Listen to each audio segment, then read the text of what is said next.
શ્રીમદ ભાગવતના એક એક સ્કંદો વિવિધ પ્રકારની પરમાત્માની લીલાનું દર્શન આપણને કરાવે છે. પ્રથમ સ્કંદ એ અધિકાર લીલા છે, દ્વિતીય સ્કંદ એ સાધન લીલા છે, તૃતીય સ્કંદ એ સર્ગ લીલા છે. સર્જનમ સર્ગ, આ જે કાંઈ પણ સર્જિત દેખાય છે એ બધું જ પરમાત્મા દ્વારા સર્જિત છે. નિમિત્તોપાદાન કારણ સ્વયં પરમાત્મા છે. અને એટલા માટે જ મહાપ્રભુજી જગતને પણ સત્ય માને છે. બ્રહ્મ સત્ય જગત સત્યમ. માયાવાદમાં જગતને મિથ્યા માનવામાં આવ્યું. અનેક અનેક ચર્ચાઓ છે. મહાપ્રભુજીનો સિદ્ધાંત છે શુદ્ધાદ્વૈત બ્રહ્મવાદ. શુદ્ધ અદ્વૈત અને બ્રહ્મવાદ બધું જ બ્રહ્મ દ્વારા સર્જિત. અને બ્રહ્મસૂત્ર છે કાર્ય કારણ અભેદાન. જો કારણ સત્ય છે તો કાર્ય પણ સત્ય થાય. સોનું છે તો સોનામાંથી જે કંઈ બનાવો, ભલે આકાર અને નામ બદલાય, પણ રહે તો સોનું છે. તો જો બ્રહ્મ સત્ય છે અને બ્રહ્મે પોતાનામાંથી જ જગતને પ્રગટ કર્યું છે, અને જો બ્રહ્મ સત્ય હોય તો જગત મિથ્યા કઈ રીતે હોઈ શકે? તો તર્ક આપવામાં આવ્યો જે નાશવંત હોય ને સત્ય કેમ બનાય? જગત પહેલા નહોતું, આજે છે અને પછી નહીં રહે પ્રલય પછી. મહાપ્રભુજી ફિલોસોફી આપે છે સર્જન અને નાશની નહીં, આવિર્ભાવ અને તિરોભાવની. મહાપ્રભુજી સમજાવે છે એમના મતમાં અહીંયા સર્જન અને નાશ નથી. ભગવાનને ક્રીડા કરવી હોય ત્યારે ભગવાન પોતે જગત રૂપે પરિણમિત થાય છે. વેદાંતમાં કાચબાનું ઉદાહરણ આપવામાં આવે. કાચબાને જ્યારે કાર્ય ન કરવા હોય ત્યારે ઇન્દ્રિયોને અંદર લઈ લે, અને જ્યારે પ્રવૃત્ત થવું હોય ત્યારે પોતાની ઇન્દ્રિયોને બહાર કાઢીને પ્રવૃત્તિ કરે. એમ બ્રહ્મ જ્યારે લીલા સૃષ્ટિ સર્જન કરીને લીલા કરવી છે ત્યારે પ્રભુ જગત રૂપે પરિણમિત થાય છે. અને લીલા સમેટવાની હોય ત્યારે પોતાનામાં તિરોભાવ કરી લે છે. એટલે અહીંયા સર્જન અને નાશ નથી, આવિર્ભાવ અને તિરોભાવ છે. ઈશોપનિષદનું મંગલાચરણ આપણે બોલતા હોઈએ છીએ. ઓમ પૂર્ણમદ પૂર્ણમિદમ પૂર્ણાત પૂર્ણમુદચ્યતે પૂર્ણસ્ય પૂર્ણમાદાય પૂર્ણમેવાવશિષ્યતે. પૂર્ણ બ્રહ્મમાંથી પૂર્ણ જગત પ્રગટ થાય તો બ્રહ્મમાં કંઈ કમી નથી આવતી. અને પૂર્ણ જગત જ્યારે પૂર્ણ બ્રહ્મમાં ભળી જાય ત્યારે એમાં કંઈ વધતું નથી, એ પૂર્ણ જ રહે છે. એવી ચર્ચાઓ કરવામાં આપી. મૂળ વાત સર્જનમ સર્ગ, આ જે કાંઈ પણ સર્જન છે એ પરમાત્મા દ્વારા છે. અને એટલા માટે જે એક સર્જનમાં કમી દેખાય છે એ માણસના સમજણની કમી છે. ઘણી વાર માણસને એમ થાય કે આમ કોઈ સુખી કેમ, કોઈ દુઃખી કેમ. ઘણાને એમ પ્રશ્ન થાય કે જો બધું જ ભગવાન કરાવે છે તો હું પાપ કરું એ ભગવાને કરાવ્યા ન કહેવાય? જો એની જ ઈચ્છાથી બધું થવાનું હોય ને એ જ કરાવતો હોય તો મારાથી જે ભૂલો થાય છે, જે પાપ થાય છે, એ પણ ભગવાને જ કરાવે કહેવાય? પણ એક વાત સમજી લો, ભગવાન ગીતાજીમાં સ્પષ્ટ સમજાવે છે કર્મણ્યવાધિકારસ્તે મા ફલેષુ કદાચન. બધું ભગવાન કરાવે છે એનો અર્થ શું થયો? કારમાં એન્જિનની જેમ ભગવાન છે, પણ સ્ટેરિંગ તો માણસના જ હાથમાં આપે છે ભગવાન. જેમ એન્જિનને કારણે કાર ચાલે છે, પણ એ કાર લઈને ક્યાં જવું એ તો માણસે જ નક્કી કરવાનું. એમ જોવાની શક્તિ ભગવાન છે, બોલવાની શક્તિ ભગવાન છે, ચાલવાની શક્તિ ભગવાન છે, જોવાની શક્તિ ભગવાને આપી, પણ શું જોવું એના માટે જીવને સ્વતંત્ર કર્યા. કર્મણ્યવાધિકારસ્તે, કર્મમાં તારો અધિકાર છે, તારે નક્કી કરવાનું. જોવાની શક્તિ હું આપું, શું જોવું એ તારે નક્કી કરવાનું. અને જે જોયું એનું ફળ શું એ હું નક્કી કરીશ. એટલે ભગવાન કરાવે એનો અર્થ એ થાય કે આ બધું કરવાની શક્તિ ભગવાન છે, પણ એ શક્તિનો ક્યાં ઉપયોગ કરવો એના માટે માણસને સ્વતંત્રતા આપી છે. એ કારને ક્યાં લઈ જવી એ આપણે નક્કી કરવાનું. બોલવાની શક્તિ ભગવાને આપી છે, પણ શું બોલવું, ક્યારે બોલવું, કઈ રીતે બોલવું એ આપણે નક્કી કરવાનું. અને જે બોલો એ પ્રમાણે તમને ફળ. એટલે બધું ભગવાન કરાવે એનો અર્થ કરાવવાની શક્તિ ભગવાનની છે, પણ એક શું કરવું ને કઈ રીતે કરવું એના માટે માણસને સ્વતંત્ર બનાવે છે. અને માણસ જેવા કર્મ કરે એવા ફળ ભોગવવા માટે બંધાયેલો છે. તો આ જે કાંઈ પણ સર્જન છે ઈશ્વર દ્વારા છે. વિદુરજીની કથાનું આપણે અવલોકન કર્યું. ઘરે પરમાત્મા પધાર્યા, વિદુરજીના મનોરથને પૂર્ણ કર્યો પરમાત્મા. જો ઘણીવાર ઘણા કાર્યોમાં આપણે પોતાની જાતને અસમર્થ માનીએ, પણ ક્યારે પણ જીવે મનોરથોમાં કચાશ નહીં રાખે. આપણા સામર્થ્યમાં ભલે કચાશ હોય, જ્યારે પણ કોઈ શુભ વિચાર કરો ત્યારે પોતાના સામર્થ્યનો વિચાર કરીને નહીં કરવો, ભગવાનના સામર્થ્યનો વિચાર કરીને કરવો. કારણ કે એને જો તમારી પાસે કરાવવું હશે ને તો એને તમારું સામર્થ્ય ફેરવવામાં ક્ષણની વાર નહીં લાગે. હું આવી કથા થોડી કરી શકું, હું આવો મનોરથ થોડી કરી શકું, હું આવું દાન થોડી કરી શકું. આમ વિચાર કરી મનમાં અલ્પ વિચારો નહીં કરી લેવા. જ્યારે પણ મનોરથો કરો ખુલ્લા દિલે કરો, ભગવાનના સામર્થ્યનો વિચાર કરીને કરો. મારું સામર્થ્ય નથી, પણ પ્રભુમાં એ સામર્થ્ય છે કે મારા હાથે આ સત્કર્મ કરાવી શકે છે. એમ પ્રભુ પર ભરોસો રાખીને મનોરથ કરવાનો. અને ખરેખર કહું છું, મેં તો જોયું છે જીવનમાં ઘણાને, જ્યારે ઠાકોરજીના સામર્થ્યનો વિચાર કરીને તમે કોઈ શુભ સંકલ્પ કરો છો, ત્યારે ઠાકોરજી તમારી શક્તિથી વધારે મોટો સત્કર્મ તમારા હાથે કરાવી શકે છે. એને દિવસો ફેરવવામાં વાર નથી લાગતી. આપણે વિચારીએ તો આપણને અસંભવ જેવું લાગે, આવું આપણે થોડી કરી શકવાના, આપણું ક્યાં સામર્થ્ય, આપણી થોડી શક્તિ છે. પણ પ્રભુને કરાવવું હોય તો એને ક્ષણની વાર નથી. એટલે જ્યારે પણ કોઈ પણ ઉત્તમ મનોરથ મનમાં વિચારો, ત્યારે પોતાનું સામર્થ્ય ન જોતા ઠાકોરજીનું સામર્થ્ય જોજો. प्रभु सर्व समर्थो ही ततो निश्चितता भजे. महाप्रभु जी ने इसलिए कहा ना, प्रभु हमारे सर्व समर्थ है. અને સર્વ સમર્થ એટલે કરતુમ અકર્તુમ અને અન્યથા કરતુમ, આ ત્રણેય કરવામાં જે સમર્થ હોય એ જ સર્વ સમર્થ છે. ન ધાર્યું હોય એ પણ કરી શકે ક્ષણમાં. આ જ ઈશ્વરનું બળ છે. એટલા માટે જ્યારે પણ મનમાં વિચાર કર. અને અસમર્થતા એ ભક્તિ માટેની આપણી અયોગ્યતા નથી. વિદુરજી વિચાર કરે, મારા ઝૂંપડામાં થોડી ભગવાન પધારે. અરે પ્રભુ પધારી શકે છે. ઘણી વાર ઘણા કાર્યમાં આપણે અસમર્થ હોઈએ છીએ. તમે ચાંદીની વાટકી ન લાવી શકો, તમે સોનાના શણગાર ન લાવી શકો. એનો અર્થ એ થયો કે ઠાકોરજી તમારા પર કૃપા નહીં કરે. તમારી અસમર્થતા હોય ઘણી વસ્તુ માટે, આપણે સમર્થ ન હોય, આપણી કેપેસિટી ન હોય, પણ એને કારણે આપણે કૃપા માટે અયોગ્ય નથી થઈ જતા. એવું નહીં વિચારવું કે ના, ઠાકોરજી તો કૃપા જે 56 ભોગ કરાવે એના ઉપર જ કરે, મિશ્રી ભોગ ધનારા પર ઠાકોરજી કૃપા ન કરે. આવો વિચાર ક્યારેય નહીં કરો. લૌકિક બુદ્ધિ અને લૌકિક વ્યવહાર ક્યારે પણ પ્રભુ પ્રત્યે નહીં વિચારો. પ્રભુની પ્રક્રિયાઓ માણસના વિચાર જેવી નથી હોતી. એટલે ક્યારે પણ અસમર્થતાને અયોગ્યતા નહીં માનવી. આપણે ઘણી બધી વસ્તુમાં અસમર્થ હોઈએ છીએ, પણ એને કારણે અયોગ્ય નથી. આપણે આપણી જાતને સુધારવા પણ અસમર્થ હોઈએ છીએ. શાસ્ત્રો તો એમ કહે કે બધા પાપ, દુર્ગુણ, દોષ બધું જ છોડી દે, એનો હું સ્વીકાર કરું. છોડવા તો આપણી ઈચ્છે છે, પણ છૂટતું નથી. આપણે તો આપણી જાત માટે પણ અસમર્થ હોઈએ છીએ. પણ છતાંય ચોક્કસ તમને કહીશ, છતાંય તમે પ્રભુ કૃપા માટે અયોગ્ય નથી. કારણ ઠાકોરજી તમારો સ્વભાવ જોઈને કૃપા નથી કરવાના, તમારું સ્વરૂપ જોઈને કૃપા કરવાના છે. એટલે સ્વભાવ સુધારવો એ કોઈ ધર્મનું બહુ મોટું લક્ષ્ય નથી. ઘણી વાર લોકો એમ માને ધાર્મિક થવું એટલે ક્રોધ છોડી દેવો, લોભ છોડી દેવો, ઈર્ષા છોડી દેવી, અને એ જ સત્સંગનું ફળ. ના, સ્વભાવ સુધારવો એ જ સત્સંગનું ફળ નથી. પણ તમે જેવા છો એવા ભગવાનના થઈ જાઓ, એ સત્સંગનું ફળ છે. ભલે ક્રોધી રહ્યા, તમે વાર્તા સાહિત્યમાં જુઓ 84-252 ની વાર્તામાં ક્રોધી ભક્ત પણ છે, લોભી ભક્ત પણ છે, કામી ભક્ત પણ છે, ઈર્ષાળુ ભક્ત પણ છે, ચોર પણ છે. તમે ભગવદીઓની વાર્તા વાંચો તો તમને દરેક પ્રકારના લોકો મળે છે. તો સ્વભાવ સુધારવું એ કઈ બહુ મોટું લક્ષ્ય નથી. ભક્તિને પ્રાપ્ત થવું, જો ભક્તિ માર્ગમાં ભગવાન મેળવવું પણ લક્ષ્ય નથી. તમે એમ માનતા હો કે કથા દ્વારા ભગવાન મળે, કે પાઠ દ્વારા ભગવાન મળે, સેવા કેમ ભગવાન મેળવ. ભગવાન મેળવવા ભક્તિ માર્ગમાં કંઈ થતું જ નથી.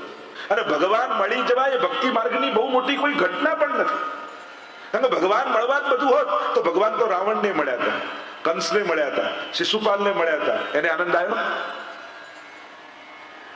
કૃષ્ણને જોઈને શિશુપાલ કઈ બહુ પ્રસન્ન થઈ ગયો, સ્તોત્રો ગાવા લાગ્યું? એને શું યાદ આવ્યું? ભગવાનને શું આપ્યું? અપશબ્દો આપ્યા. ભગવાન મળવા જ બધું હોત તો શિશુપાલને આનંદ થઈ જવો જોઈએ, રાવણને આનંદ થઈ જવો જોઈએ, કંસને આનંદ થઈ જવો જોઈએ. ભક્તિ માર્ગમાં ભગવાન મળવા એ બહુ મોટી ઘટના નથી. ભક્તિ માર્ગનું લક્ષ્ય છે ભાવ મેળવવું. ભાવ નતો તો મળેલા ભગવાન પણ આનંદ ન આપી શકે. ભગવાનને જોઈને વેર જાગ્યું, મારવાની ઈચ્છા થઈ, અપશબ્દો યાદ આવ્યા. રાવણ, કંસ, શિશુપાલ જુઓ તમે. એટલે ભક્તિ માર્ગમાં ભગવાન મળવા પણ બહુ મોટી વાત નથી, ભાવ મળવો એ મોટી વાત છે. કારણ કે જયારે ભાવ હૃદયમાં પ્રગટે છે ને, પછી પથ્થરની આગળ પણ માથું નમાવો ને તો એ પથ્થરમાંથી પણ ભગવાનને પ્રગટ થવું પડે છે. પ્રહલાદની જેમ શ્રદ્ધા રાખો કે આ થાંભલામાં પણ ઈશ્વર છે, તો ભગવાને થાંભલામાંથી પણ થાંભલો ફાડીને પ્રગટ થવું પડે છે. આ ભાવની તાકાત છે, આ શ્રદ્ધાની તાકાત છે. એટલે જ્યારે પણ હવે પાઠ કરો, માળા કરો, સેવા કરો, ત્યારે એમને માનતા ભગવાન મેળવવા આ પાઠ કરીને મને ભાવનું દાન ઠાકોરજી આપે, માળા ફેરવીને મને ભક્તિ મળે.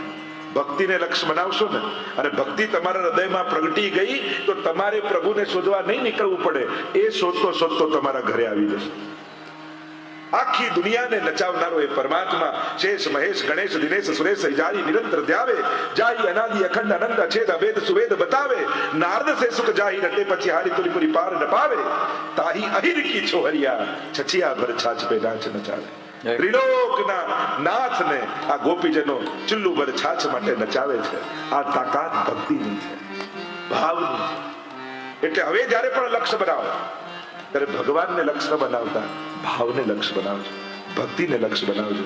કારણ કે જો જે ક્ષણે તમે ભક્તિને પામી ગયા, ભગવાનનું એ વચન છે અહમ ભક્ત પરાધીનો, હું તો ભક્તને પરાધીન છું.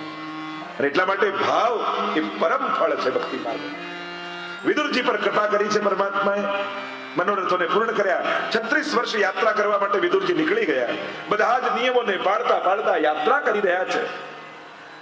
ઉદ્ધવજી સાથે મેળાપ થયો અને ઉદ્ધવજીએ બધો જ વૃત્તાંત કર્યો. કારણ કે ઘરના કોઈ સમાચાર વિદુરજીને નથી. હવે એ ટાઈમે તો ફોન હતું નહીં કે આપણી જેમ વ્રજમાજીને રોજ ફોન કરીએ ઘરે કે બધું બરાબર તો છે ને. એક વ્યક્તિ ઘરથી નીકળ્યો અને સ્વપ્નમાં આવ્યા, ઠાકોરજી ઘરે સૂતો હતો, કીધું વ્રજમાં મારે તને દર્શન આપવા છે. અને પ્રભુ તો પ્રસન્ન થઈ ગયો, પ્રભુ મને વ્રજમાં બોલાવે છે દર્શન આપવા માટે. એને તો બધું પેક કર્યું, ઘરમાં તાળું માર્યું, પ્રભુ ઘરનું ધ્યાન રાખજો એમ કઈ નીકળી ગયો વ્રજમાં. દોડતો પહોંચ્યો વ્રજમાં અને વ્રજમાં બધે ફરે ઠાકોરજી મળવા બોલાવ્યો. 1 દિવસ 2 દિવસ 3 દિવસ ક્યાંય કોઈ પ્રભુનો પત્તો જ નહીં, કોઈ મળ્યું જ નહીં. થાકીને ઘરે પાછો આવ્યો અને જ્યાં ઘરનું તાળું ખોલવા જાય તો જુએ દરવાજે અદબ પાડીને ઠાકોરજી ઉભા છે. પ્રભુ આપે મને બ્રજમાં બોલાવ્યો ને આપ અહીંયા છો. હું શું કરું, તું તાળું મારતા બોલીને ગયો કે હે પ્રભુ મારા ઘરનું ધ્યાન રાખજો, એટલે હું બ્રજમાંથી અહીંયા આવી ગયો. તું જ મને જવાબદારી સોંપીને ગયો. વિદુરજી ઘરથી નીકળ્યા છે, ઘરના કોઈ સમાચાર નથી. અહીંયા મહાભારતનું યુદ્ધ થઈ ગયું, યાદવા સ્થળી થઈ ગઈ, પ્રભુ સુધામ પધારી ગયા અને આખું વૃત્તાંત ઉદ્ધવજીએ વિદુરજીને કહ્યું. અને પ્રભુ સુધામ પધાર્યા. આ જયારે સમાચાર વિદુરજીએ સાંભળ્યા, હૃદય ભરાઈ આવ્યું. વિદુરજી નેત્રોમાંથી અશ્રુની ધારા છૂટવા લાગી. અરે છેલ્લી ઘડીએ પ્રભુના દર્શને મને ન થયા. અરે વિદુરજી આપ એવા ભાગ્યશાળી છો, લોકો અંત સમયમાં પ્રભુને યાદ કરે, પણ તમે એવા ભાગ્યશાળી છો કે પ્રભુ એમના અંત સમયમાં તમને યાદ કરતા. મને કહ્યું છે એમના માટે સંદેશો તો આપના માટે મૂક્યો છે, અને મને કહ્યું છે કે વિદુરજી મળે તો એમને કહેજો કે ત્યાં જઈને મુનિને મળે. આવ્યા છે. પરિભ્રમણ કરતા કરતા વિદુરજી મૈત્રેય મુનિને મળવાનું કહ્યું. મૈત્રેય મુનિ સાથે સંવાદ થયો વિદુરજીનો. જ્યાં મૈત્રેયજી વિદુરજીને જોયા તુરંત બોલ્યા, આવો ધર્મરાજ, આવો યમરાજ. ઉદ્ધવજીની પ્રેરણાથી આવ્યા તો ખરા મૈત્રેય મુનિને મળવા, પણ મૈત્રેય મુનિએ વિદુરજીને આ રીતે સ્વાગત કર્યું.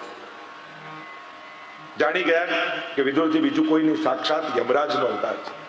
માંડવ્ય મુનિના શ્રાપને કારણે દાસી પુત્ર રૂપે એમનો જન્મ થયો છે, એવી કથા આવે છે. સુંદર સંવાદ થયો છે મૈત્રેય મુનિ અને વિદુરજીની સાથે.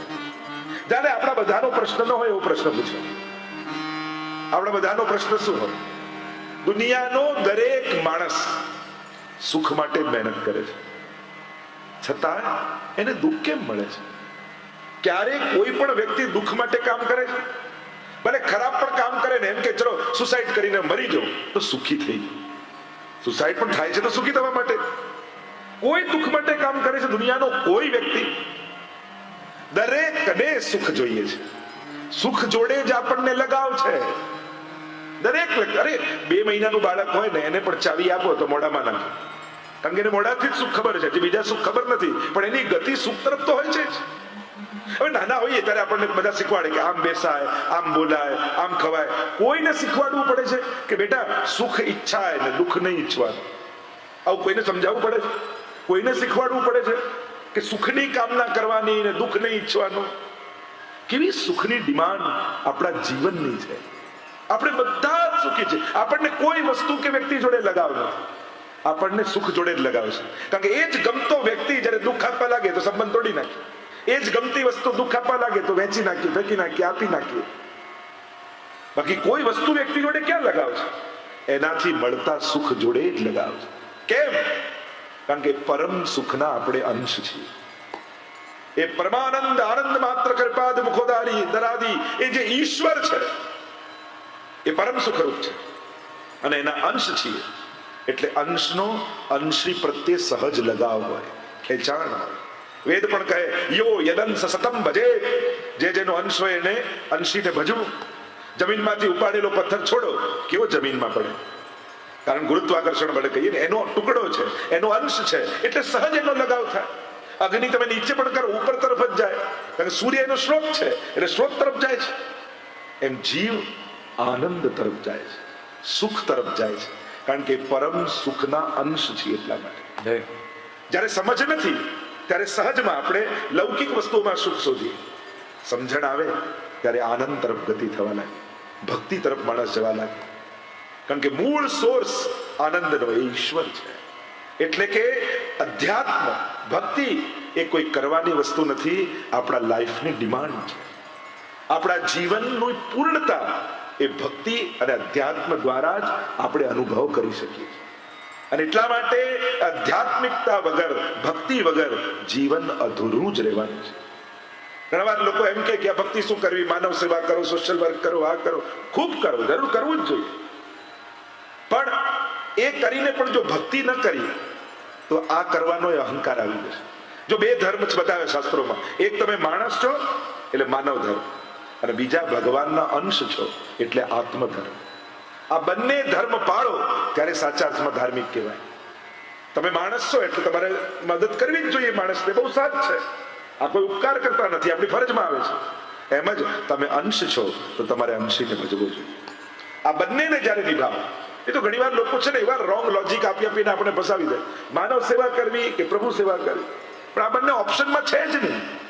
જે પ્રભુને પ્રેમ કરતો હોય એ પ્રભુની રચનાને પ્રેમ કરે જ.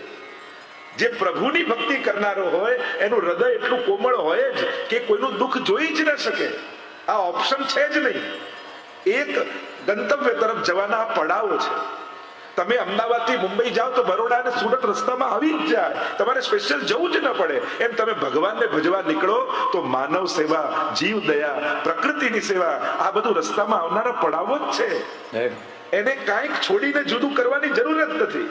પ્રભુને ભજનારો એટલો કોમળ અને એટલો આધ્યાત્મિક હૃદયનો થઈ જ જાય કે એ બીજાને મદદ કર્યા વગર રહેવાનો જ નથી. પણ લોકો એવા રોંગ લોજિકો આપે ને, આ કરવાનું કે આ કરવાનું. અરે આ બે જુદા પલડા છે જ નહીં, એક જ રસ્તામાં આવતા પડાવો છે. એટલે ક્યારે પણ એને એ રીતે જુદા ન માનો. આ કે આ બધું જ સાથે થઈ શકે છે અને કરવું જ જોઈએ. કારણ કે કેવલ ખાલી માનવ સેવા પણ કરવા ગયા ને અને સમજ જો સારી નહીં હોય ને તો બહુ વાર સેવા નહીં કરી શકે.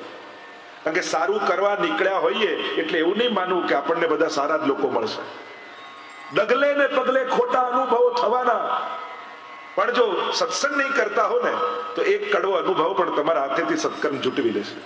હવે તો મદદ કરવી જ નહીં, હવે તો સારું કરવું જ નહીં, દુનિયામાં તો બધા આમ થઈ ગયા છે, નામ છે. સમજ સારી નહીં હોય તો સત્કર્મો લાંબા સમય સુધી કરી નહીં શકો. પણ પ્રભુની ભક્તિ કરતા હશો ને તો તમને એ ભરો રહેશે હશે આનો સ્વભાવ, આના વિચાર ભલે ખરાબ હોય પણ હું જેને માનું છું એ પરમાત્મા આની અંદર પણ બિરાજે છે. હું તો એની સેવા કરું છું, આનું શરીર તો એનું ખોળિયું છે. લોકો ભલે એમ કે માનવ સેવા એ જ પ્રભુ સેવા. જો એને પ્રભુ સેવા માનશો ને તો પછી પ્રભુને વધેલું ઘટેલું ન અપાયો. ઉત્તમમાં ઉત્તમ વસ્તુ આપવી પડે, સારામાં સારું કરવું પડે. જ્યારે કોઈ શબ્દ બોલીએ ત્યારે એનો વિચાર કરવો પડે. તો જીવનની સમજ સારી રહેશે તો આ જીવન સત્કર્મો થશે. પણ સત્સંગ જીવનમાં નહીં હોય તો સત્કર્મો બહુ વાર ટકી નહીં શકે. સુખ માટે જ બધા કામ કરે છતાંય દુઃખ કેમ આવે છે? કારણ એ જ બતાવ્યું, જ્યાં સુખ છે ત્યાં માણસ નથી શોધતો, એટલા માટે એને દુઃખ મળે છે. કોઈ ઝવેરી દુકાનમાં જાઓ પછી કહો કે બટાકાનો શું ભાવ છે તો પેલા એમ કે બટાકા જોતા તો શાક માર્કેટમાં જાય, અહીંયા થોડી મળે. જ્યાં જે વસ્તુ મળતી હોય ત્યાં જ મળે ને. એમ સંસારમાં સુખ શોધવા જશો તો ત્યાં મળવું દુર્લભ છે, કારણ કે એ તો દુઃખમાં લે છે. સંસાર કોઈ ને કોઈ પ્રકારે તમને દુઃખી કરશે. સુખ જોઈતું હોય તો સુખ જ્યાં છે ત્યાં જઈને શોધવું પડશે. સુખસ્ય મૂલમ ધર્મ, ચાણક્ય નીતિનું પ્રથમ સૂત્ર છે. સુખનું મૂળ ધર્મમાં છે અને સુખનો સોર્સ ઈશ્વર છે. ત્યાં જશો તો મળશે. તમે કહો ના અમે તો ફરીએ, હરવા ફરવા જઈએ, ખાઈએ પીએ, અમને તો સુખ લાગે છે. મહાપ્રભુજી કહે સુખા ભાવમ દુઃખમ ચેતી પુરુષાર્થ દ્વયમ મતઃ. એક છે દુઃખનો અભાવ અને બીજો છે સુખનો અનુભવ. આ બંને જુદી વસ્તુ છે. મોજ મજાથી દુઃખ ભૂલી જઈએ છે એટલે આપણને સુખ જેવું લાગે છે. તો વિચાર કરો, દુઃખ ભૂલવું આટલું સુખદાયક હોય તો સાચા અર્થમાં સુખનો અનુભવ કેવો હશે? તમે બહુ દિવસથી ભૂખ્યા હો અને કોઈ સૂકો રોટલો આપે અને કોઈ પૂછે કે મજા આવી? મજા ના આવી, દુઃખ ગયું, ભૂખ ગઈ, પણ રસગુલ્લા મળે તો મજા આવે. સૂકા રોટલામાં થોડી મજા આવે. દુઃખ ગયું પણ સુખ નથી થયું. એમ ક્યાંક સંસારમાં આનંદ પ્રમોદ એ દુઃખનો અભાવ લાવે છે, પણ સુખનો અનુભવ તો કંઈક જુદો જ છે. દુઃખના અનેક દ્વાર કયા છે આપણે ત્યાં શાસ્ત્રોમાં, અનેક દ્વાર દુઃખના બતાવ્યા છે અને એ દુઃખના દ્વારથી દુઃખ આવે જ છે. માણસની તકલીફ શું છે? સુખ પણ આવે ને, કંઈક સુખ આવ્યું, કંઈક પૈસા મળ્યા, કંઈક સારું આવ્યું, શું કરીએ આપણે? શું વિચારીએ? ભેગું કરી રાખો, દુઃખ આવશે ને ત્યારે કામ લાગશે. એટલે રાહ તો દુઃખની જ જોતા હોય. સુખ ભોગવવાનો ભગવાન અવસર આપે ને તોય માણસ સાચવીને રાખે દુઃખ માટે. એટલે પ્રત્યેક માણસ પ્રતીક્ષા દુઃખ નહીં કરતું. પ્લાનિંગ આપણું બધાનું દુઃખના દિવસોનું જ હોય છે, સુખના દિવસોનું નથી હોતું. જોજો, તકલીફના સમયમાં તકલીફ ન પડે એની જ આપણે વ્યવસ્થા કરતા હોઈએ છીએ, પણ સુખમાં સુખ કઈ રીતે માણવું એનું કોઈ આયોજન નથી હોતું. અરે અવસર મળ્યો છે તો કથા કરી લે, અવસર મળ્યો છે તો સેવા કરી લે, અવસર મળ્યો છે તો દાન આપી લે. જ્યારે ઠાકોરજી સુખનો દિવસ એટલે ભગવાને સત્કર્મ કરવા માટે આપેલો અવસર, મોકો, અને જ્યારે મોકો મળ્યો હોય એનું પ્લાનિંગ ખરું, કંઈક એના માટે વિચાર કરો, તો એનો પણ વિચાર હોવો જોઈએ. કારણ સુખ એટલે સુખ में सुमिरन सब करे, दुख में करे न कोई, और दुख में सुख में करे तो दुख का एको હોય. સારા દિવસોમાં જેને સત્કર્મો કર્યા છે એના જીવનના દુઃખના દિવસો ટળી જાય છે. કોઈક વસ્તુ લેવી હતી આપણને, થોડા પૈસા ખૂટ્યા અને આપણને અફસોસ થાય કે આ ગમતી વસ્તુ ના, આટલા પૈસા ખૂટ્યા. આપણને પૈસા ખૂટ્યા એનો તો વિચાર આવ્યો, પણ એવો વિચાર આવ્યો કે આટલા પુણ્યો ઓછા પડ્યા. કારણ કે સુખ પૈસાથી નથી આવતું, પુણ્યોથી આવે છે. પૈસાથી વસ્તુ આવી શકે, પૈસાથી ધારેલા મકાન લઈ શકીએ, ગાડી લઈ શકીએ, વસ્તુઓ લઈ શકીએ, પણ જો પુણ્ય ઓછા હશે ને તો આવેલી વસ્તુ પણ સુખદાયક નહીં રહે, સુખ નહીં આપી શકે. ઘણી વાર ઘણા ના જોઈએ, એને કાર જોઈતી હોય ને ત્યારે જ બહાર ગઈ, પણ એ ન ભોગવી છે. ઘણા લોકો એવા ઘરમાં બધું જ હોય પણ એને જયારે જોઈતું ત્યારે એને ન મળે. દરેક ઘરમાં કોઈ એક પાત્ર તો એવું જ હોય જ કે કાયમ રડતું જ હોય, એને અસંતોષ જ હોય, એને ક્યાંય કઈ એને એમ લાગે કે મને બસ બધા ટાળે છે, મને મળતું નથી. જીવ બાળનારા દરેક ઘરમાં એકાદ વ્યક્તિ તો મળી જ જાય કુટુંબમાં, અને એ અસંતોષને કારણે ઘરથી અળગો જ ચાલ્યા કરતો, આડો જ ચાલતો, એ સેટ થાય જ નહીં. એને એમ થાય કે બધા મજા કરે છે અને હું જ રહી જાઉં છું. આપણા પુણ્ય ઓછા પડતા. આપણે કઈ પાર્ટી કરી, મજા કરી, બધું કર્યું, આપણને લાગે અને હિસાબ છેલ્લે કરી કે આટલા પૈસા ખર્ચ્યા, એનો તો વિચાર કર્યો, પણ સુખ ભોગવવામાં કેટલા પુણ્યો ખર્ચી નાખ્યા એનો તો હિસાબ ક્યારે કરતા જ નથી. સુખ ભોગવવામાં આટલા પુણ્યો ખર્ચ્યા, લાવ બીજા બાંધી લો, આવો વિચાર આવવો જોઈએ. આટલા ખર્ચાઈ ગયા સુખ, કારણ કે દુઃખ એ પાપનું ફળ છે, સુખ એ પુણ્યનું ફળ છે. જ્યારે જીવનમાં દુઃખ આવે ત્યારે થોડાક રાજી થજો, ચલો આટલા પાપ બળી ગયા, આટલા પાપ ખતમ થઈ ગયા, આ દુઃખ ભોગવી લીધા, આટલા પાપ મારા સમાપ્ત થઈ ગયા. અને જ્યારે સુખ આવે ત્યારે થોડા દુઃખી થજો, આટલા પુણ્યો ભોગવાઈ ગયા, લાવો બીજા બાંધી લો. કારણ કે જો પુણ્યો ખૂટી પડશે તો મારા હાથમાં આવેલા રૂપિયા પણ બહુ કામ નહીં લાગે. ઘણી વાર ખર્ચ્યા પછી પણ એવી વસ્તુ નથી લાવતા કે ઘરે આવીને અફસોસ આવે કે આ ખોટું લેવાઈ ગયું. ત્યારે એમ માનવું કે પૈસા તો પૂરેપૂરા ખર્ચાયા પણ પુણ્ય ઓછા પડ્યા, જેથી સુખ મળે એવું ના આવ્યું. દરેક આવનારી ને મળનારી વસ્તુ સુખકારક જ નથી હોતી. સુખાય કર્માણી કરોતિ લોકા, કહ્યું આ દુઃખ કેમ મળે છે? કારણ કે જ્યાં સુખ છે ત્યાં માણસ શોધતો નથી. હંમેશા દુઃખની તૈયારીમાં જ રહે છે ને દુઃખની પ્રતીક્ષા કરતો રહે છે માણસ. જીવનમાં સુખ દુઃખ તો ચાલતા જ રહેવાના. મહાપ્રભુજી તો આપણને ઉપાય શું બતાવે દુઃખનો? ત્રિદુઃખ સહનમ ધૈર્ય. ત્રણેય પ્રકારના દુઃખ સહી લેવા. ત્રણ પ્રકારના લોકો, એક દુઃખ સામે લડી લેવું, બીજા હોય દુઃખથી ભાગવું. પણ મહાપ્રભુજી ત્રીજો પક્ષ આપ્યો, ન લડવું ન ભાગવું, સહન કરવા માટે સામી છાતી ઉભા રહી જાઓ. જે દિવસે તમે સામી છાતી ઉભા રહી જાઓ ને એ દિવસથી દુઃખ નાનું થવા લાગે છે. પણ ભાગો છો ને એટલું જ દુઃખ મોટું થતું જાય. આમ થશે તો, પેલું થશે તો, આ તો ને જો હોય છે ને એ માણસને બહુ ડરાવતા હોય. દુઃખ કરતા પણ દુઃખનો વિચાર વધારે ભયંકર હોય છે. એક કન્યા પરણીને આવી પતિને ત્યાં, અને સાસરે ગઈ એટલે સવારે પેલો પતિ ઉભો થયો ને કહું પાણી ગરમ કર, નહીં તો. અને પેલી ગભરાઈ ગઈ, નહીં તો શું કરશે, જઈને પાણી ગરમ થઈને આપે. ચા બનાવ, નહીં તો. પેલી ગભરાઈને દોડે. અને આવું 6 મહિના ચાલ્યું, શરીર પીગળી ગયું પેલીનું.